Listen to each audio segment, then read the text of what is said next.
Welcome to the Sniff Spotlight Series, your one-stop shop to find out what's really going on in sniffs nationwide.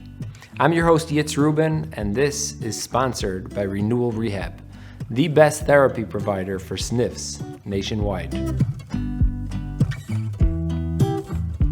Welcome back to the Sniff Spotlight Series. I'm here with Amish Patel. He's the CEO of Integrated Rehab Consultants, which is a physiatry group right here in Chicago. So, Dr. Amish, thank you so much for coming on. And can you tell me what a sniff is and how you ended up in that setting? For sure. Thanks for having me. It's in terms of what a sniff is, SNF, skilled nursing facility. It's changed quite a bit over the years. I think now we kind of call the skilled nursing facility or the sniff really today's new hospital. If you're going to a typical acute care hospital, you're either going to the ICU, you're leaving the ICU, you're not stable, or you're getting some sort of surgical procedure. Otherwise, most patients are getting their care in a sniff setting. I would say when I did my internship in 2006, 2007, we would have several CHF, COPD type patients that would be in the hospital setting for 20, 30 days. That's changed quite a bit. I mean, you're looking at a 180-degree shift where now 3 overnights, and now certain insurance companies are moving it down to 2 overnights where they want the patients out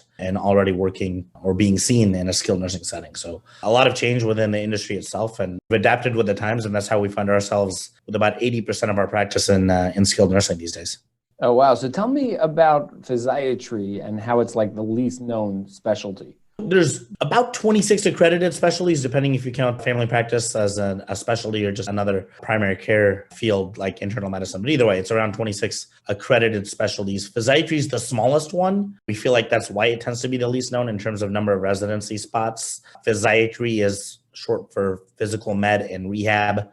That's PM&R. We can do inpatient rehab, which is more traditional physiatry work. We do outpatient as well in terms of some physiatrists going to specialize in interventional pain where they might be doing injections, et cetera. Or you could do the newer kind of physiatry, if you will, which is a lot of work in skilled nursing because that's where most rehab patients go these days. But what a physiatrist in general deals with is function. So whatever is causing dysfunction, we look at that and we see how we can help get a patient's function back. The physiatry difference is we really get involved on how they get the function back after the insult that caused whatever dysfunction on that particular patient. You had mentioned briefly that physiatrists typically work in sniff settings and in other settings. Can you elaborate on that a little bit more, where physiatrists work? Sure. So I can go back to what really led to the genesis of so many physiatrists ending up in the skilled nursing setting. And in our traditional training, what we would see up until a few years ago is you would have physiatrists see patients in the hospital. So that was an inpatient rehab facility. The main difference in what we see starting in around 2008 is CMS passed the 60-40 rule.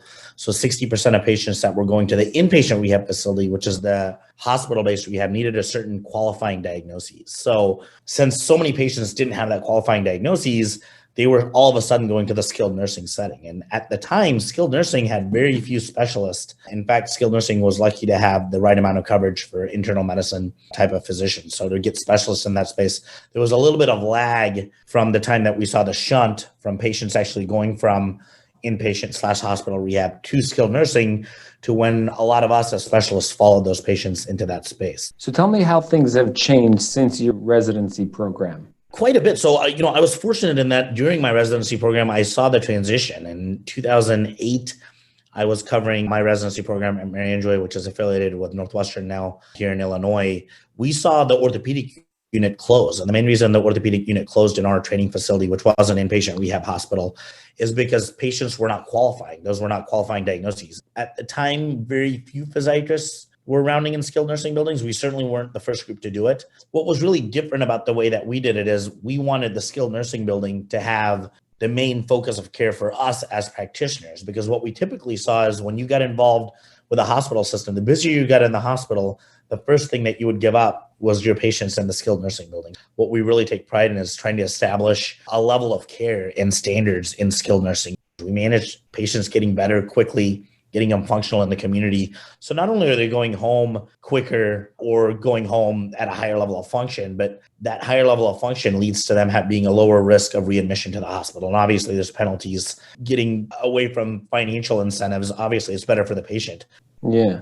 So Dr. Amish, you're a doctor. You built this company over the past couple of years you're now in 25 states, over 400 facilities. What was your impetus for starting your company, like becoming from a doctor to an entrepreneur, or putting them together? We're fortunate, and being at the right place at the right time is always a good thing. And there's probably a little bit of skill involved in growing the company as well, but a lot of different factors played into it. But essentially, when we started this, I still love it. I love the patient care. We brought on a good team. I have Matt Ray as our COO for operations. He was my partner from day one. In fact, when we started this, we thought I was going to be busy and we'd bring on 1 or 2 part-time physicians a year. But what ended up happening is, as we saw that rule change, so many people got into these narrow networks with the hospital. So the hospitals wanted to send more patients to a smaller network. And then so all of a sudden the buildings wanted physiatrists. And a typical physiatrist, the fact that we had that expertise, it was in 2 waves. Initially, the skilled nursing buildings and the hospitals really wanted us to provide better outcomes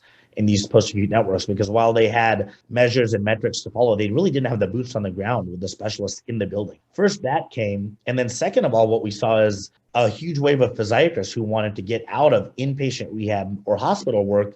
The main reason being, you were taking care of much sicker patients. Us as physiatrists, if somebody's having trouble getting out of bed, it's really hard to concentrate on that person being independent functionally. And for inpatient rehab, you have to have 3 hours of rehab a day. That patient has to tolerate that. So a more ideal way and a more ideal location to practice actually became the sniff, which would have been something completely unheard of 15 years ago.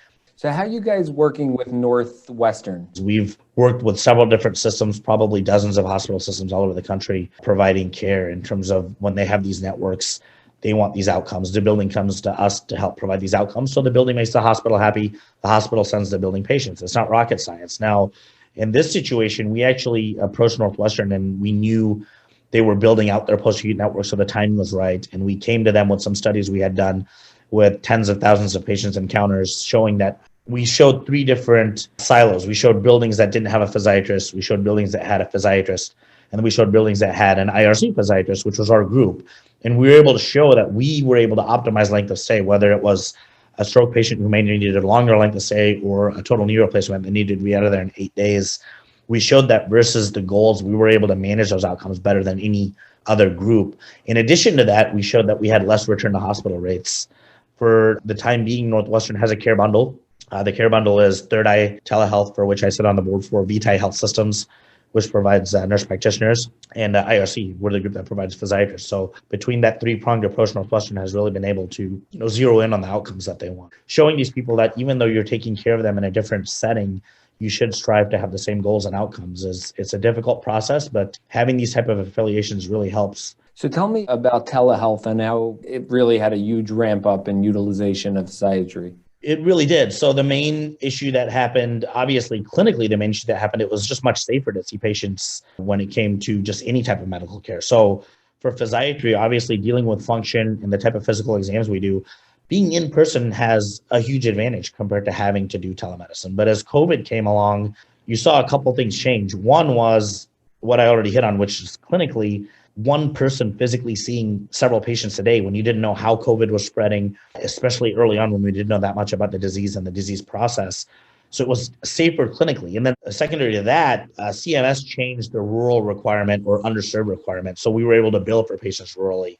So with those 2 changes, we saw an uptick of thousands of percentage points in terms of the number of patients that were seen via telemedicine. The fact that people have gotten used to utilizing telemedicine, we're going to see a permanent benefit. So would you say that you guys have the same results, whether it's telehealth or in person? Is it the same exact thing, just cheaper? No, I can't say it's the same exact thing. It's difficult to get the same results, especially when you're talking about especially like physical med and rehab. Being in the building, being next to the therapist, seeing the patient when they're actually doing their therapy. Now, remember, when COVID hit, the therapy we were doing, a lot of these patients, they had to get therapy in their room, whether they were COVID patients or not. For our specialty, I would tell you there's certainly a loss of value when it comes to how we were able to affect outcomes. Now, it was much better than nothing at all. But again, being there in person is definitely better for our specialty. Now, there's other things like, for example, if a patient's not doing well at night, after hours, weekends, in those type of instances, the type of care you can provide in person versus telephonically or through a FaceTime type of medium,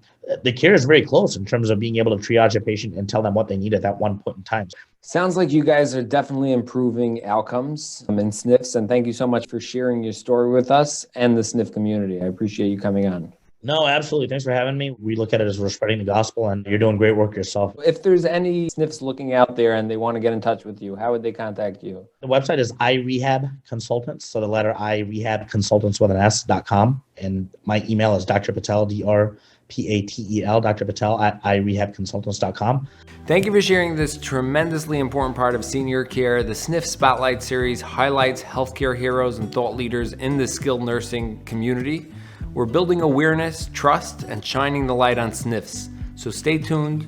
Remember to like, comment, and share.